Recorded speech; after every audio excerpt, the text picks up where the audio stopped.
Cordial saludo, tutor y compañeros. Mi nombre es José David Vergel Fernández y en compañía de mi compañera Sara Lorena Salcedo Lascaro estaremos exponiendo a ustedes la exposición titulada La didáctica como eje transformador de la práctica docente, reflexión grupal desde la experiencia del curso de didáctica.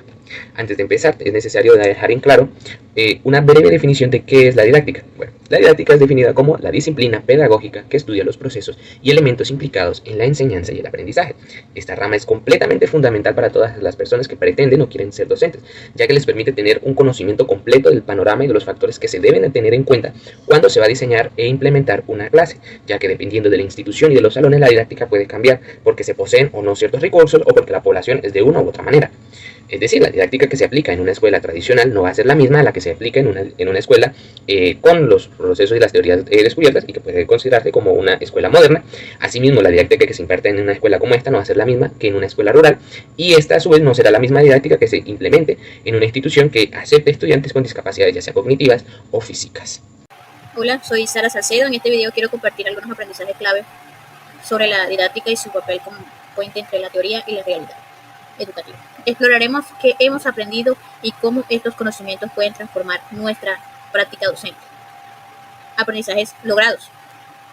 Comenzamos con los aprendizajes logrados durante este proceso educativo. Aprendizaje número 1. Comprendimos la importancia de planificar desde el contexto, es decir, no se trata de solo decir un currículum, sino de conocer la realidad del aula, del entorno y de nuestros estudiantes para hacer una planeación pertinente y significativa. Aprendizaje número 2. Reconocimos el papel de docente como mediador y diseñador de experiencias. Esto implica que no solo transmitimos conocimientos, sino que creamos situaciones de aprendizaje que motivan y que permiten construir saberes desde la participación activa del estudiante. Aprendizaje número 3. Vimos la didáctica como una práctica ética y transformadora. Enseñar no es un acto neutral, implica responsabilidad, valores y compromiso general, y de generar cambios positivos en los estudiantes y la sociedad. Aprendizaje número 4. Finalmente abordamos la evaluación formativa y participativa. Esta no se limita a poner una nota, sino que busca acompañar el proceso de aprendizaje, dando retroalimentación constante y permitiendo que los estudiantes se involucren en su propia mejora. La didáctica como puente entre teoría y realidad. La didáctica no se queda en la teoría. Es una herramienta que nos permite llevar lo aprendido a la práctica cotidiana, en el aula. Aquí tenemos 4 claves fundamentales. Metodologías activas. Está fomentando la participación y el aprendizaje significativo. Usamos estrategias como el trabajo colaborativo, el aprendizaje basado en proyectos, juegos o debates para lograr que los estudiantes se involucren realmente en su proceso de aprendizaje. Inclusión educativa. La diversidad es una realidad en nuestras aulas. Por eso debemos responder a ella con estrategias equitativas, reconociendo y valorando las diferencias y adaptando nuestras prácticas para que nadie se quede atrás. Diseñar experiencias. Enseñar no es repetir contenidos, sino diseñar experiencias de aprendizaje adaptadas a los intereses y necesidades de los estudiantes, haciendo del aula un espacio dinámico y significativo. Reflexión constante. Finalmente, la mejora docente pasa por la reflexión crítica. Analizar lo que hacemos, pensar en lo que funciona y en lo que puede mejorar es esencial para seguir creciendo como educadores. Como podemos ver, la didáctica no es solo una teoría, es una práctica viva que construye día a día en nuestras aulas. Con estos aprendizajes estamos mejor preparados para transformar nuestras clases en experiencias realmente significativas. Muchas gracias. Complementando lo que dijo mi compañera y lo que dijo mi persona anteriormente, ha llegado el momento de hablar sobre los tipos de didáctica teniendo en cuenta los diferentes tipos de aulas que se pueden conocer. En este momento vamos a hablar sobre la didáctica en el aula presencial, y antes de hablar de ella me gustaría citar la frase de Paulo Freire: enseñar no es transferir conocimiento, sino crear las posibilidades para su propia producción o construcción. Cuando hablamos del aula presencial podemos decir que existen varias subcategorías. Estarían las aulas rurales en el casco urbano, y estarían las aulas que se sitúan o que admiten estudiantes con discapacidades, como hemos dicho anteriormente, que pueden ser cognitivas o físicas. En todas estas la didáctica tiene que variar muchísimo. Tomemos como ejemplo entonces la rural. Bueno, En un contexto como la didáctica rural se tienen que tener en cuenta los siguientes factores. El primero es el tipo de calendario que se maneja, ya que este tipo de instituciones suelen acoger a estudiantes que están sujetos a condiciones socioeconómicas, familiares, que los llevan a trabajar, a depender de, por así decirlo, estos horarios de cosecha que pues se ven en las zonas rurales. Asimismo, normalmente las instituciones que se encuentran en estos lugares no tienen muchos recursos tecnológicos, y muchos de estos estudiantes, al no tener un contacto tan permanente con este tipo de tecnologías o con nuevas formas de aprendizaje, pues si no es a su manera, es muy difícil que adquieran un tipo de conocimiento. Sin embargo, en este tipo de aulas es mucho más innovador llevar un video que en un aula en el casco urbano, ya que lo ven como algo más valioso, más preciado, pues no son clases que se suelen cometer de esa manera.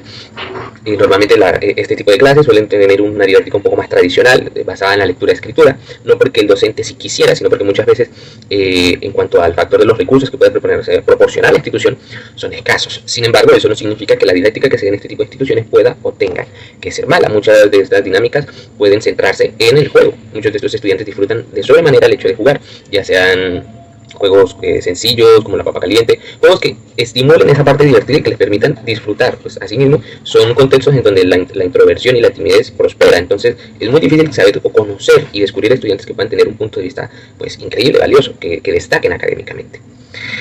El otro tipo de didácticas en aulas presenciales que podemos ver pues serían las didácticas que se dan en el casco urbano. Estas son más normales y aquellas las que, digamos, la mayoría de la población conoce. Son instituciones que suelen contar con mayor acceso a tecnologías, dado que los estudiantes poseen celulares y digamos que tienen una amplia gama de herramientas y posibilidades.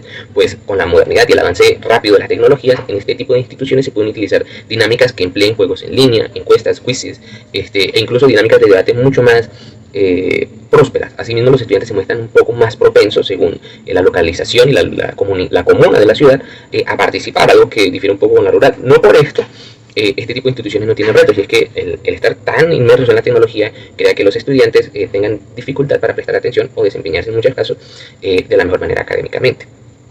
Finalmente, tenemos que tener las instituciones y aquellas aulas en las que hay estudiantes que tienen cierto tipo de discapacidades, y es que es fundamental poder incluirlos. En este sentido, habría que hablar de dos puntos: las discapacidades que son cognitivas y las discapacidades que son físicas.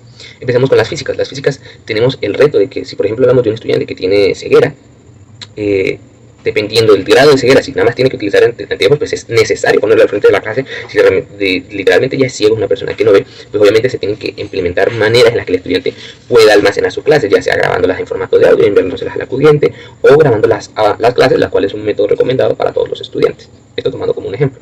Estarían también las discapacidades cognitivas, las cuales plantean un poco un reto para el profesorado, ya que es muy difícil evaluar a un estudiante que de pronto no tiene todas sus facultades cognitivas desarrolladas de la mejor manera, porque por un lado de pronto no se va a desempeñar como sus compañeros y no va a realizar actividades del grado que lo harían sus compañeros, aunque esté en 11, pero no se le puede, digamos, desaprobar porque pues no se le puede exigir dadas sus condiciones. Entonces es un poco un dilema ético-moral, y lo que se busca en este tipo de actividades y para este tipo de estudiantes es que sean actividades que fomenten o que ayuden a esa discapacidad. Hablamos de personas que por ejemplo pueden sufrir del espectro autista o el TDA.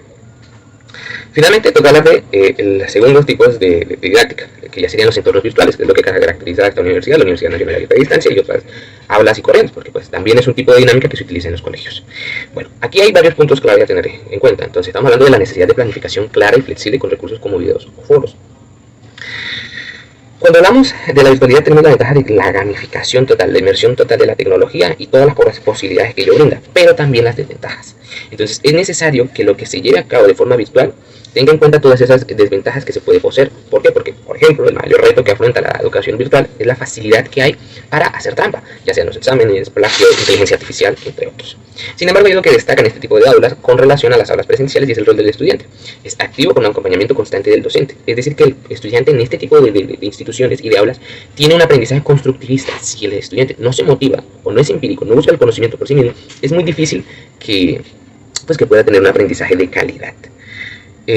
Un ejemplo de esto pues son las clases asincrónicas con retroalimentación personalizada. Siempre se crea una clase, como lo puede ser este video, se le da a un estudiante y el estudiante puede preguntar sobre él en el momento que él así lo desee, dentro de los parámetros de la institución, y pues obviamente se le puede retroalimentar de mejor manera. Es de los, digamos, el tipo de aulas que ha estado en auge en los últimos tiempos, porque las tecnologías han avanzado drásticamente, y eso conlleva pues a que se busque utilizar las herramientas que puede y que brinda. Entonces, pues como lo he dicho anteriormente, creo que sería importante dinamizar un poco, y pues nos gustaría saber y que dejaran en comentarios, que preguntaran cuál creen ¿Qué es el mayor reto de cada una de las aulas? ¿Prefieren una aula presencial o una virtual? Bendiciones a todos, mucho gusto, soy Elizabeth Vanegas Cervera y me complace hablar con todos ustedes sobre la reflexión final de los desafíos en la práctica docente. En esta presentación les compartiré conclusiones y reflexiones sobre los obstáculos que enfrentamos como docente y cómo podemos superarlos. Pues bien, entre ellos tenemos, primero, retos al aplicar la didáctica en contextos reales. Los docentes enfrentan desafíos como adaptar estrategias a entornos cambiantes y necesidades diversas. Lo que quiere decir esto es que llevar la teoría didáctica a la práctica no siempre es fácil. Cada entorno educativo es distinto, con estudiantes que tienen diversas formas de aprender, contextos culturales o sociales diferentes y necesidades particulares. Por ejemplo, un profesor en una zona rural debe adaptar sus clases a estudiantes sin acceso constante a Internet, buscando formas creativas de enseñar sin depender de plataformas digitales. 2. Dificultades comunes en la práctica docente. La labor educativa se ve afectada por la sobrecarga de trabajo, recursos limitados y resistencia a cambiar métodos tradicionales. Es decir, existen muchos docentes que enfrentan horarios extensos, pocos materiales didácticos y obstáculos institucionales que dificultan innovar. Además, algunos colegas o instituciones se resisten a cambiar métodos tradicionales. Tenemos el ejemplo de una maestra que quiere aplicar aprendizaje basado en proyectos, pero ¿qué pasa? La escuela no le proporciona el tiempo ni apoyo técnico y algunos compañeros prefieren seguir con clases expositivas. 3. Formación continua e innovación pedagógica. Es clave que los docentes se capaciten constantemente y estén abiertos a nuevas metodologías. Pues bien, como ya sabemos, el mundo presenta constantes cambios rápidamente y la educación debe adaptarse a ello. Por eso, los docentes deben estar en constante aprendizaje para implementar estrategias actuales y eficaces. Ejemplo, un profesor se inscribe en un curso sobre pensamiento crítico y luego adapta sus clases para incluir debates y análisis de casos reales, fomentando una participación más activa. 4. Importancia de una didáctica crítica, ética y transformadora. La enseñanza debe promover el pensamiento crítico, la equidad y la transformación social, lo que implica que la enseñanza no debe ser transformación de conocimiento, sino una oportunidad para formar ciudadanos críticos, conscientes y con valores. Ejemplo, una docente trabaja temas de justicia social en clase y anima a sus estudiantes a reflexionar sobre su comunidad, promoviendo a la vez valores como el respeto y la solidaridad. 5. La docencia como acto consciente y comprometido. Nunca olvidemos que ser docente implica compromiso, reflexión y adaptación al contexto social y educativo. Mis distinguidos colegas, ser docente va mucho más allá que dar clases. Implica reflexionar sobre lo que se enseña, cómo se enseña y para qué se enseña, adaptándose a las realidades del grupo y buscando siempre el bien común. Por último, tenemos el ejemplo de un profesor que identifica que muchos de sus alumnos están afectados por problemas emocionales. Decide incorporar momentos de diálogo y bienestar emocional en su práctica, lo que a su vez fortalece en sí el vínculo pedagógico. En conclusión, como futuros docentes tenemos el poder de transformar la educación y hacer una diferencia positiva en la vida de nuestros estudiantes. La didáctica es una herramienta fundamental para lograrlo y con dedicación, pasión, podemos crear experiencias de aprendizaje significativas y enriquecedoras para nuestros alumnos. Gracias por su atención y compromiso con la educación.